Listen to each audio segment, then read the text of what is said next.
তার মন্তব্যে বিতর্ক। বিজেপির হয়ে ভোটে কাজ করলে শাস্তি, বিজেপির হয়ে ভোট করালে শাস্তির মুখে পড়তে হতে পারে, এমনটাই হুমকি দিয়েছেন বলা চলে চাপড়া তৃণমূল সভাপতি রাজীব শেখ। আর তার এই মন্তব্যে রীতিমতো বিতর্ক। বিজেপির হয়ে ভোট করালে বাইরে বেরোতে না দেওয়ার হুঁশিয়ারি দিয়েছেন তিনি। ভোট লুট করতে হুমকি দেওয়ার অভিযোগ বিজেপির।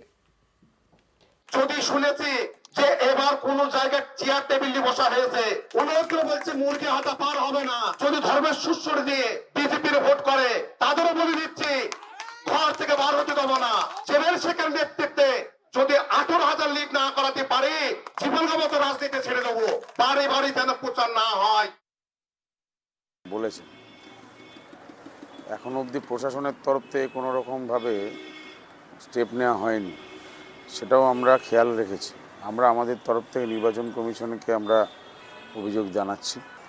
সাধারণ মানুষ ভোট দেওয়ার জন্য তৈরি, আর এরা সাধারণ মানুষ, বিশেষ করে সংখ্যালঘু মানুষদের ক্ষেত্রে ভোট দিতে না দেওয়ার জন্য এদের এসব বক্তব্য। যারা ভোট দিতে না পারে, বাড়ি থেকে না বেরোয়। কোনো আমি ব্যক্তিগতভাবে কাউকে হুমকেও দিই না।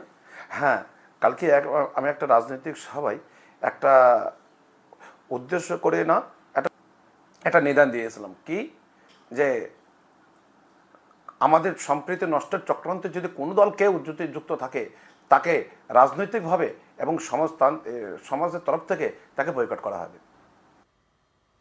আরামবাগের তৃণমূল